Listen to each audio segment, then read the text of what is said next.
Going to have a look at the international newspapers now. Carl Brown's with us here on set. Allegations the US President Barack Obama authorising support for Syrian rebels in the papers today. That's right. The Huffington Post reports that the President of the United States has signed secret orders to provide support for the Syrian rebels. He is basically providing a number of non-lethal support measures, that is to say mainly communications equipment, radios, that kind of thing. Figure of about $25 million has been mentioned.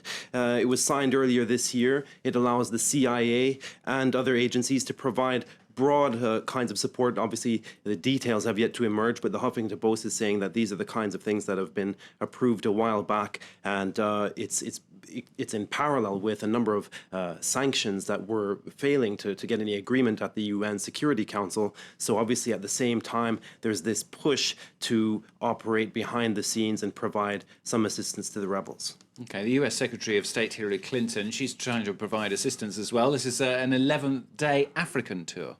That's right. She's on a major tour, just began in Dakar, Senegal, in West Africa. And she basically commended the country for its commitment to democracy. L'Humanité says, though, that behind the grand speeches about growth and development is a new strategy of conquest. And it's a contest, really, between the US and China to get access to some of the markets in sub-Saharan Africa in particular.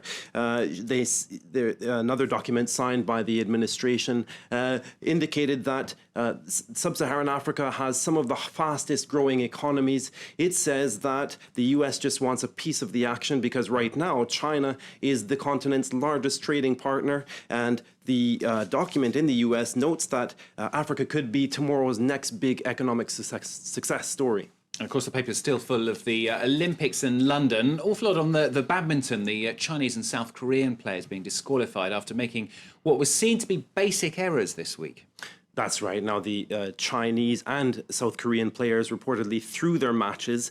And The Guardian says, listen, they were just leveraging the rules in order to take advantage of a new thing called the round-robin stage. In other words, you're not knocked out at the beginning stages, but you have to kind of strategically play in such a way that you want to win at the end. Simon Jenkins of The Guardian says, they are losing right now in order to win. It's a tactical thing. It's all about winning the medals. It's been decades since it was about the fun or the joy of playing the games. And so he doesn't see the problem. There's actually nothing at all wrong with them strategically playing in such a way that they can go on to the finals. But of course, the fans didn't see it that way. Mm-hmm. Yeah, an interesting point of view. I wonder if many people watching agree. Probably not many. The world of finance going to be hit with a new tax here in France.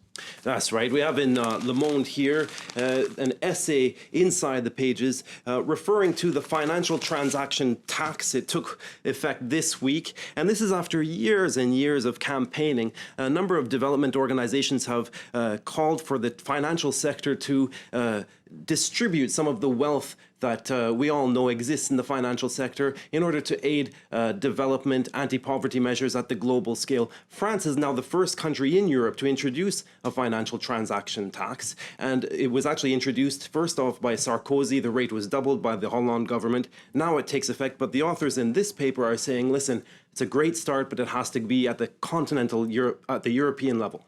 And last but not least, an American man of letters, playwright, author and keeper of the national conscience has died.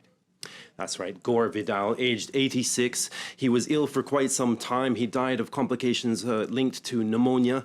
And he was an author, essayist, and long a vicious critic of American foreign policy. He wrote of the U.S. in Vietnam with excoriating accounts. And then, of course, of the U.S. in Iraq 40 years later. And he said, listen, we are the United States of amnesia. Because, you know, it's no surprise that we don't know anything because we don't remember anything. And he has another couple of interesting quotes. We have to note he was always been an outsider because of these kinds of this painful honesty, but he was so contemptuous of American society. Once he said 50% of the country won't vote, 50% doesn't read newspapers. He just hopes that it's the same 50%. Some good quotes there from Gore Vidal.